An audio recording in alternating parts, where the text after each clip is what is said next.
નમસ્કાર વિદ્યાર્થી મિત્રો, આજે લેવાયેલ ધોરણ 12 અર્થશાસ્ત્ર વિશેના પેપર સોલ્યુશન આપણે કરીશું.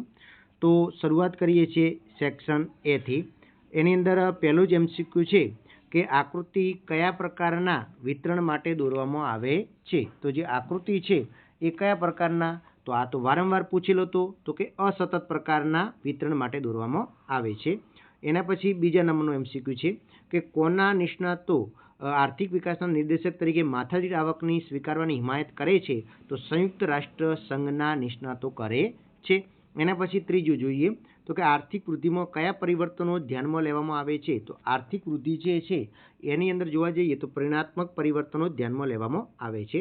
પછી વાસ્તવિક આવક કરતાં નાણાકીય આવક વધારે ઝડપથી વધે છે તેવા ફુગાવા કહે છે. તો આને પીગુની વ્યાખ્યા છે.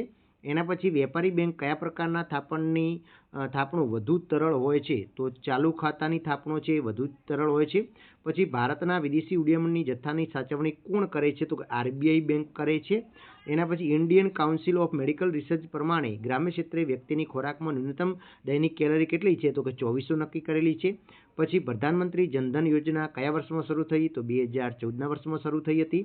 એના પછી આગળ છે કે સાદા મોબાઈલ ફોનના સ્થાને સ્માર્ટફોન તો સર્જાતી બેરોજગારી એ કયા પ્રકારની છે. તો એ ઘર્ષણજન્ય બેરોજગારી છે. પછી બેરોજગારીનું સ્વરૂપ એક કે પ્રકાર જાણવા માટે 4 માપદંડો કોણે રજૂ કરેલા છે. તો રાજકૃષ્ણે રજૂ કરેલા છે. પછી ભારતમાં વસ્તી ગણતરી દર કેટલા વર્ષે થાય છે. 10 વર્ષે થાય છે. ઈસવીસન 2011માં ગુજરાતમાં દર 1000 પુરુષે સ્ત્રીઓનું પ્રમાણ કેટલું હતું. તો 918 હતું. એના પછી 13મું જોઈએ સ્વતંત્ર પ્રાપ્તિ પછી ભારતમાં રાષ્ટ્રીય આવકમાં કૃષિ ક્ષેત્રના ફાળામાં શું થયું છે. તો કે ઘટે છે.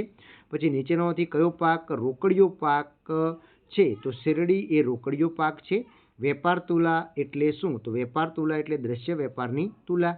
પછી લેણદેણની તુલાના કેટલા ખાતા હોય છે. તો લેણદેણની જે તુલા છે એની અંદર 2 ખાતા હોય છે. પછી ખાખરા બનાવવાનો ઉદ્યોગ નીચેનામાંથી કયા પ્રકારનો છે. તો કે ગૃહ ઉદ્યોગની અંદર આવે છે. એના પછી આપણે 18મું જોઈએ તો કે ગુજરાત રાજ્યમાં વિશેષ આર્થિક વિસ્તારની સ્થાપના કયા સ્થળે કરવામાં આવી છે. તો કે સુરત અને કંડલા આવશે આની અંદર. પછી ભારતમાં વીજળી કેટલી રીતે. તો કે 4 પ્રકારે પેદા થાય છે. પછી ભારતના બંધારણમાં આપેલા આદેશ પ્રમાણે પ્રાથમિક શિક્ષણ અને મહત્વ એ કોનો છે. તો કે રાજ્ય સરકારોનો છે. એના પછી NSSનું પૂરણ તો કે national sample survey of organisation થાય છે. પછી માનવ વિકાસ આંકનું મૂલ્ય તો કે 0 થી 1ની વચ્ચે આંકવામાં આવે છે. પછી શાક સર્જનનું સૂત્ર શું છે. તો કે પ્રાથમિક આવક બરાબર 1 ભાગ્યા જે અનામત રોકડ અનામત છે એવું થાય છે. પછી આગળ જોઈએ તો કે જુદા જુદા દેશોમાં નિરપેક્ષ ગરીબીની તુલના કયા માપદંડ. તો કે ગરીબી રેખાના આધારે નક્કી થાય છે. પછી પ્રધાનમંત્રી કૃષિ સિંચાઈ યોજના કયા વર્ષથી શરૂ કરવામાં આવી છે. તો પ્રધાનમંત્રી સિંચાઈ યોજના છે એ કયા વર્ષે શરૂ કરવામાં આવી હતી એ પણ કમેન્ટ કરીને તમે જણાવજો. એના પછી મૃત્યુ દર એટલે શું. તો કે દર વર્ષે જન્મતા પુરુષો દર વર્ષે જન્મતા વ્યક્તિઓમાં મૃત્યુ પામતા વ્યક્તિઓની સંખ્યા મૃત્યુ પામતા બાળકોની સંખ્યાને મૃત્યુદર કહે છે. મૃત પામતા વ્યક્તિઓની સંખ્યાને મૃત્યુદર. ભારતમાં સૌથી વધુ રોજગારી તો કૃષિ ક્ષેત્રે મળે છે. વિદેશ વેપારની દિશા એટલે શું. તો કે વિદેશ વેપારની દિશા એટલે ભારતની અંદર આયાત નિકાસનું જે દર છે એ વિદેશ વેપારની કહે છે. જાહેર ક્ષેત્ર એકમનો કેટલા વિભાગમાં કરવામાં આવે છે. તો જાહેર ક્ષેત્રના એકમો જે છે એનું 3 વિભાગમાં વર્ગીકરણ કરવામાં આવેલું છે. ભારતમાં સૌથી મોટું જાહેર ક્ષેત્રનું એટલે કે રેલવે એ સૌથી મોટું જાહેર ક્ષેત્રનું છે. એના પછી આપણે વિભાગ સીની વાત કરીએ તો તમે જોઈ શકો છો આ પ્રશ્નો આપણે આઈએમપી આપ્યા હતા એમાંથી જ પૂછેલા છે અને એકદમ સરળ પ્રશ્નો હતા. બરાબર.